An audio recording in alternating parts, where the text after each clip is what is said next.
Et Bosco, mais viens. Yannick est éleveur au Mont-Saint-Michel. Chaque matin, il promène son troupeau dans des pâturages entre terre et mer, un rituel qui rend ses agneaux uniques au monde.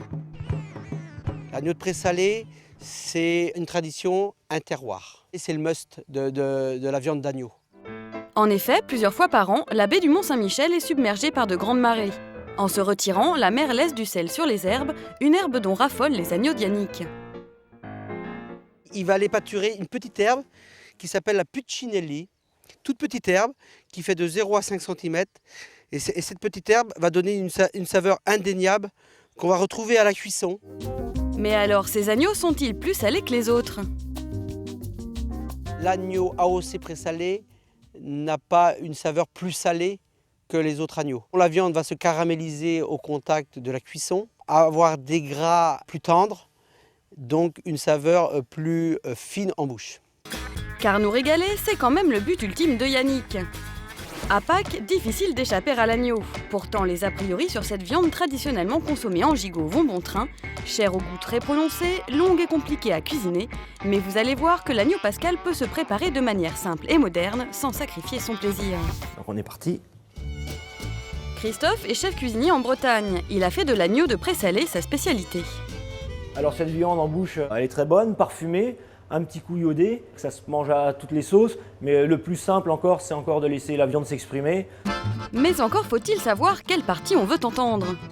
Sur l'agneau, il y a trois parties, 4 parties qui se mangent. On a vraiment le filet mignon d'agneau, vous avez le carré d'agneau, vous avez l'épaule d'agneau et le gigot d'agneau. Donc là, ici, on est sur le carré.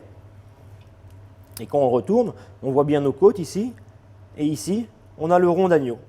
Nous, on va faire le rond d'agneau avec un jus qu'on va servir le plus simplement possible avec un écrasé de pommes de terre du pays, avec un tout petit peu de truffe.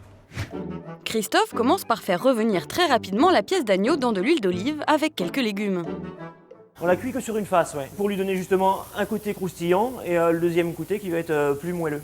Après, on va le mettre au four à 160 degrés pendant environ 3 minutes. Il s'attelle ensuite à la botte secrète de son plat, un jus d'agneau corsé. L'objectif, rehausser le goût délicat de la viande. Pour cela, il colore à feu vif des parures d'agneau avec quelques légumes et aromates. Il faut vraiment bien que ça pince, que ça colle au fond de la casserole. On va pouvoir rajouter notre cognac de façon à pouvoir flamber pour pouvoir décoller les sucres. Le chef ajoute ensuite une avalanche d'ingrédients. Du miel, de la farine, du paprika, du vin, du bouillon, des oranges, du concentré de tomate, du thym et laisse reposer l'ensemble 45 minutes à feu doux. Christophe filtre ensuite sa marmite magique pour ne récupérer que le jus. Le but, c'est vraiment d'accompagner la viande de présalé et de la sublimer et non pas de la couvrir. Si le chef parle avec amour de son agneau, qu'en pensent les clients en salle ? Elles fond dans la bouche, c'est excellent.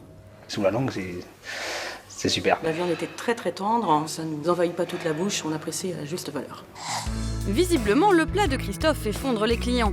Mais il existe des solutions beaucoup plus simples pour se régaler avec l'agneau. Ça y est, j'ai trouvé.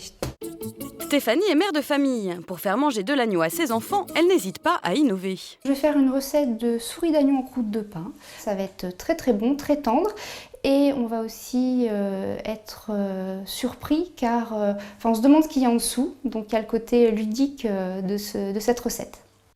Pour sa recette, elle a besoin d'une souris d'agneau par personne, d'huile d'olive, d'aromates et d'une pâte à pizza.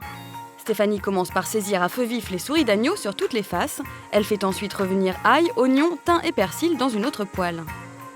Cette préparation va servir à aromatiser la souris d'agneau en croûte de pain. Elle va apporter un petit goût assez subtil. Le thym va aromatiser l'agneau.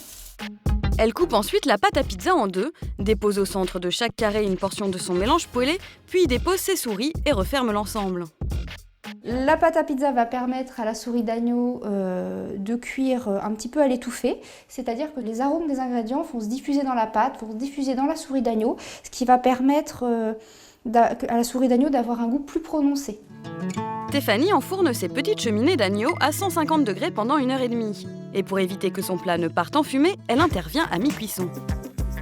On va rajouter une feuille d'alu sur le dessus pour faire cuire pendant encore 45 minutes à couvert, ce qui va permettre d'éviter que la pâte ne se dessèche et qu'elle soit trop cuite et donc immangeable. Bon appétit! Merci. Ça sent super bon avec la petite cheminée. Solène, tu aimes? Ah oui, j'adore. C'est mi-fondant, mi-croquant. Il y a un bon mariage. C'est très bon.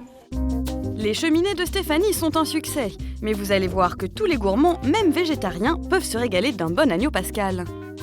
Donc voilà, nous allons faire les lameleux. En Alsace, le lameleux, littéralement agneau de Pâques, est une tradition sucrée. Mais rassurez-vous, ce biscuit ne contient pas de viande, il est simplement cuit dans un moule qui a la forme de l'animal. Dans les années 1500, c'était des biscuits que les fiancés offraient à leurs fiancés.